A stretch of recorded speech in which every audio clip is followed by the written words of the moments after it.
Okay, now we're going to talk a little bit about the review. Because I went ahead and lectured on every section in Chapter 1, and it's actually a recorded document. That means that we have it on a video file. I'm not going to go ahead and repeat any lectures. I know maybe some of you in face-to-face, sometimes the instructor goes over the sections again, but I don't believe that's necessary just because we do have that information still available. And on the learning module, we'll go ahead and make sure that you have the links to go ahead and review all the videos. A little tip is you should probably go to the end of Chapter 1 per the syllabus. Here we'll just take a cruise to the syllabus. And you'll see that although I'm not going to require anything from you to turn in, what's going to really be to your benefit is to go ahead and work on these problems right here from review pages 104 to 102 to 104. Do all those problems, not just the odd, but every single one. And then the test on page 105 to 106, do all those problems and make sure you understand the material and can do those problems correctly. I believe the odd numbers are still in the back of the book. The odd answers are still in the back, so you can check your work and make sure you're doing them correctly. But this is really, really important that you take some time to do some of these problems, or all of them.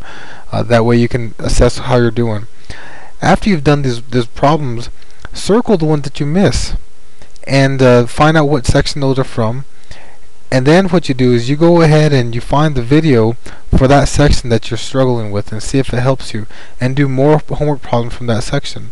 And that's really the smart way to study. It's not very useful to study everything because you may understand some things very well, so there's not much use in spending more time studying. Really spend your time studying on the things you don't understand very well, and doing the homework, grading it yourself, and reviewing the video lesson on that subject is going to be of most importance.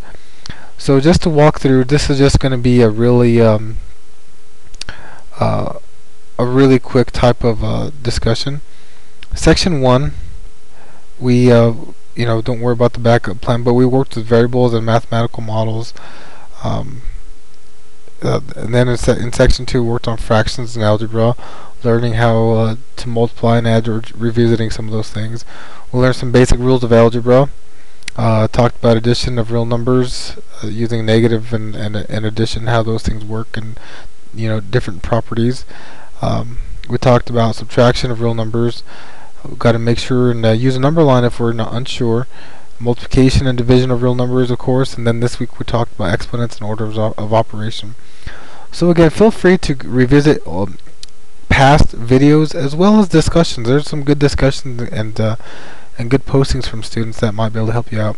And don't be afraid to go to purplemath.com for any questions you may have on any of the subjects. Purple Math has extensive information for you at your fingertips without even having to wait for a response from me. They have much more information, much faster than I can give you. And it's to your benefit to go ahead and find that site or another site that you prefer to get information and just spend the time reading. But I hope your studying goes well for the Chapter 1 exam. It's going to be following. I'm not going to throw any trick questions or make it tricky. It's going to be very similar to the homework that was assigned and recommended. So if you've done all of that and you've prepared appropriately, you should have no problems, and I think you'll enjoy the test. Next week I'll have a couple of tips on how to help you study. I'm sorry, how to help you take the exam and do well, because you'll be surprised on you actually know the material very well. It's just usually maybe you score bad because you get a little bit of math anxiety, and I'll hopefully give you some tips to help you with that. But I hope your studying goes well, and see you online. Good luck.